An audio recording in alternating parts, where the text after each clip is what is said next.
Neurologic conditions can lead to weakness in core muscles. I'm Dr. Judy Gooch, and I'm here today to show you how to strengthen your core muscles.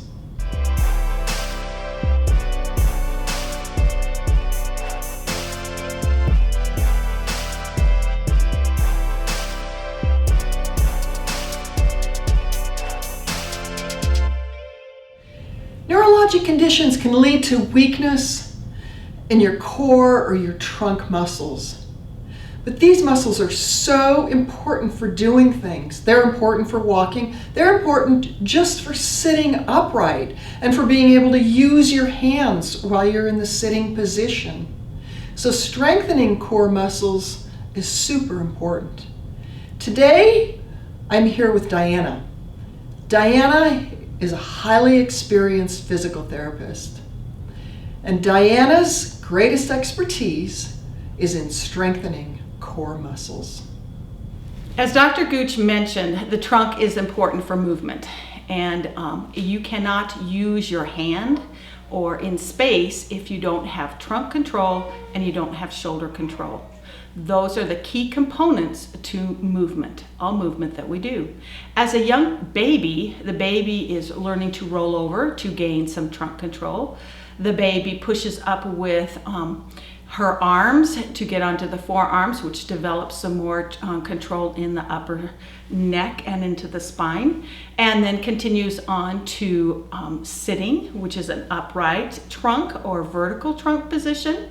And then the child learns how to pick up things and hold them in their hands, which means now the development of the trunk with shoulder control.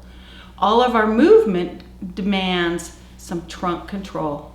So today we're going to address some exercises that can be used to improve trunk strength. You can work with your therapist for specific exercises that he or she would like to do with your child. These are some basics that you could use for a home exercise program. And so as you see from this child, we are doing what's called hook lying and moving the lower trunk and pelvis and legs over to one side and then back to the other. If you will try this first yourself, you will find that it loosens up the low back and makes you a little bit more comfortable, and it gives us some what we call range of motion. So I start with that exercise with all my children so that they can feel what the movement is in their trunk, loosen up, and get used to my touch. Then, if your child is strong enough, you can put your hands on their knees and ask them to push over, and instead of me doing the movement, they are doing the movement. And when you touch them and push a little bit, they will push into you, and they'll move their legs side to side, and that will strengthen some of their muscles in their trunk. Hands up here, which will make some of this muscle work. And then I want these legs up like this. Can you hold them up there? Don't let me hold them. You're gonna hold them on your own. Perfect. And look at these good tummy muscles. They're gonna work. Can you make your legs go out here and touch my hands? Good. And can you come together? Good. Can you bring them up to here? Perfect. And can you bring them down to here a little bit? Touch my hands. Perfect. Can you go over here with one foot? Good. And come back to here. And leave this one on my hand. And can you bring this one up to here? Wonderful. And back down to here. Perfect. Thank you. Many times we need to work on sitting balance, and children often have a lot of tightness in the muscle. So I have them sit on a little book. You see how they sit on a little book? And this makes sure that if her legs are a little bit tight, I can leave them bent like this, and she's pretty stable here.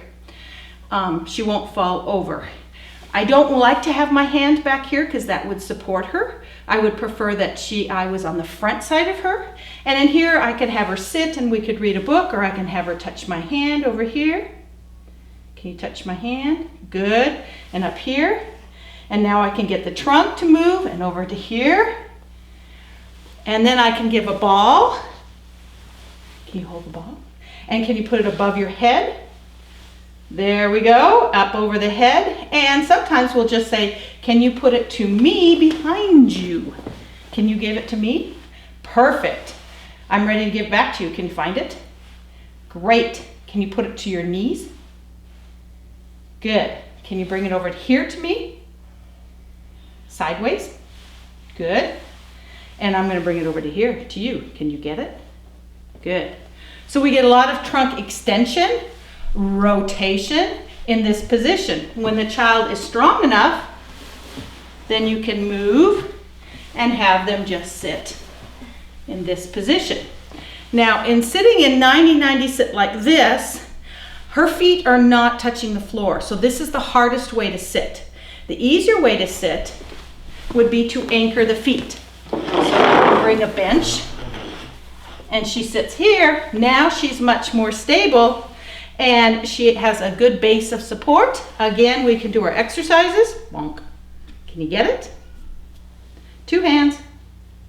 I like 2 hands because that gets the extension in the trunk. Can you bring your ball over here to me? Good. And look at that nice rotation there. An additional exercise that is good in here is because the child could march. And she could put her hands down to her side and she could lift one leg up and one leg down as if she's marching. This is a great one, up and down, perfect. This is a great one to do when they're in their car seat and you're traveling in the car somewhere and you want them to work. This works the lower abs and works some hip flexion. So in this position, it's called a 90-90 sit. This is a very good position for children when they're watching TV or you want them to watch, to do a craft. And you can put a coffee table in front of them or a short table. But this gives a really nice position to make the trunk do some work. I like the feet being flat. I don't like the hands over to the side here because then they support the trunk. I want the trunk just to work on its own. Again, you could do an activity with holding the ball. Can you come get the ball? And rotating it and put it over to there on the floor. Good. And so she could pick up from a floor. You can have a bucket of toys here that pick up and pass. There's a variety of things in this position. Some children cannot maintain a sitting position during a whole TV show and will only be able to do it during the commercials, and that is fine. So in this position, our little lady's got her hands up in front like Superman. I can support her and she can be supported on the chair. I can bring her out a little bit further if I need to have more extension in the back. I could just bend her legs here if I want to give a little bit more relaxation to the low back or not to allow so much extension through the whole body. I could bend the knees a little bit and that means she has to work a little bit harder. Another way to work on extension into the hips is to do a tall kneel position. Can you tall kneel for me? So in this position, she's on her knees and holding on to up here, and she can tall kneel up to the couch. This is a very safe position for her to be in. She could play, she could fish, she could drop toys on the other side, coming over this way and picking up toys, and then coming back here again, working on trunk and into the pelvic control.